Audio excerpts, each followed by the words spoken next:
Hello, my name is Sam Jacoby, and today I'm going to be talking about my priority queue, which was assignment 3.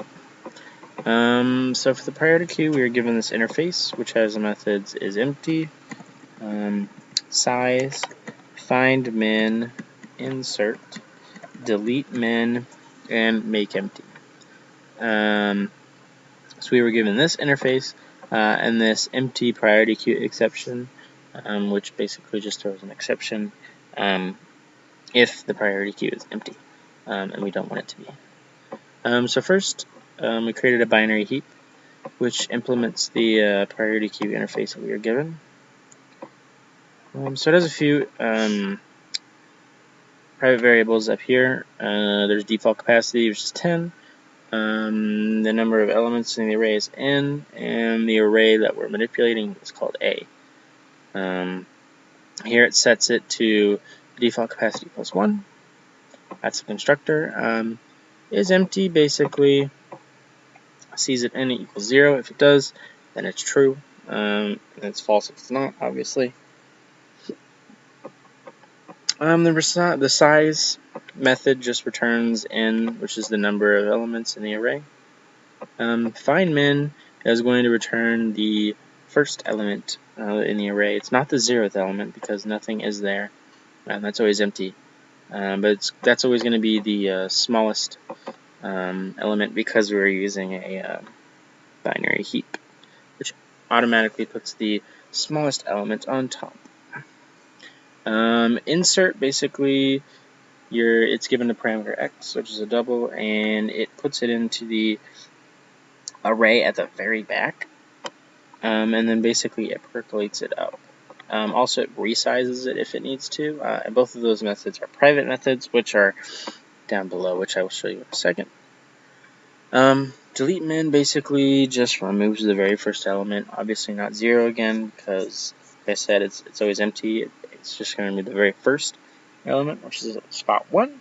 And then what it does is it takes the very last element and puts it back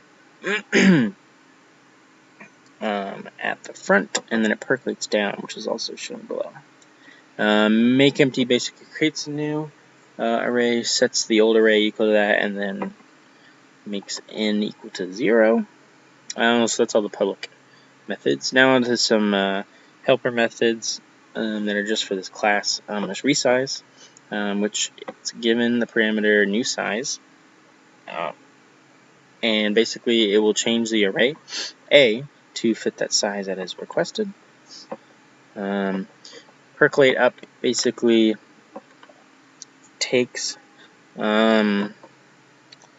this parameter n that it's given, and it will move it up from where it's put until it's legally in the right place, which means that it is bigger than everything below it and smaller than everything above it. Something that you notice here is less is used.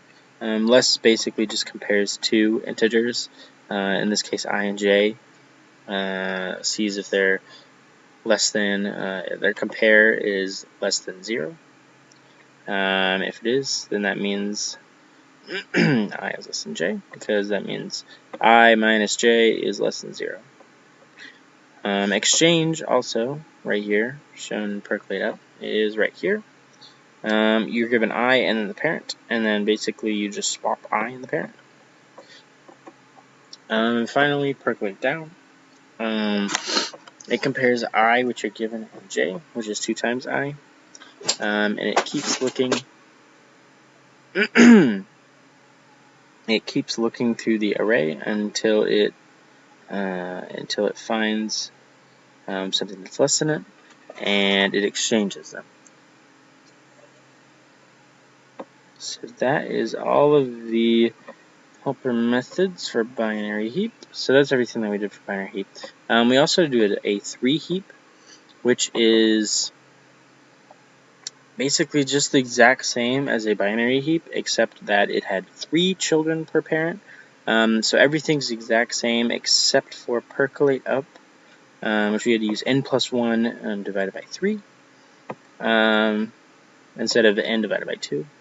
And then percolate down is changed because we had to check the left, middle, and right children. So yeah, that's what we did for the 3. That's what I did for the 3 heap.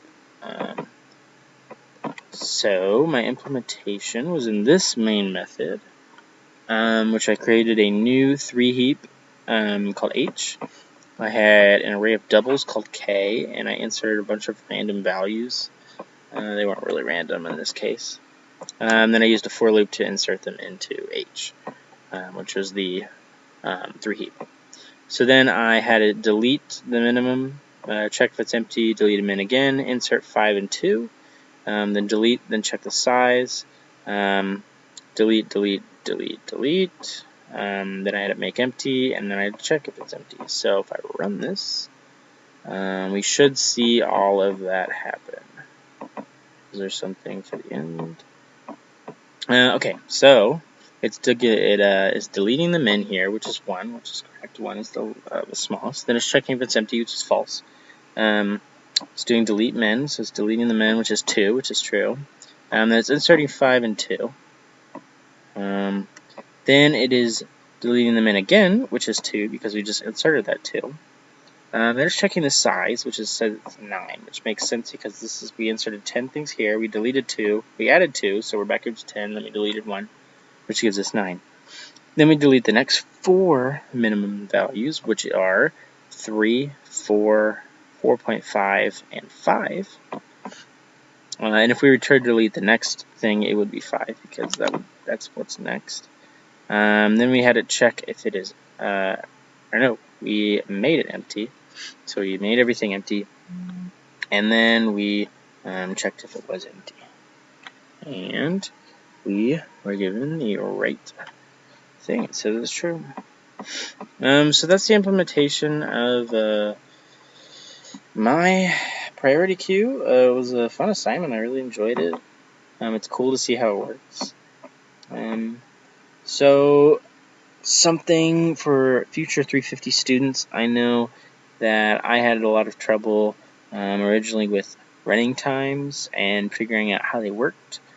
And so I think figuring out big O notation and stuff like that is pretty important and something that will come in handy when it comes to making your programs as efficient as possible, because using a bunch of for loops is not good, because that'll just give you an n squared. A big O notation, that's not good. You want to try and make it like login or something even more efficient like 1, something like that. So just to finish off, I have some programming jokes which I thought might be kind of funny. So what's the object-oriented way to become wealthy? Inheritance. Why don't jokes work in octal? Because 7, 10, 11. And then 8 bytes walk into a bar. The bartender asks, "Can I get you anything?" The bytes reply, "Yeah, make us a double." So I thought those were some funny jokes. So if you guys enjoyed my video, and that was my PriorityQueue.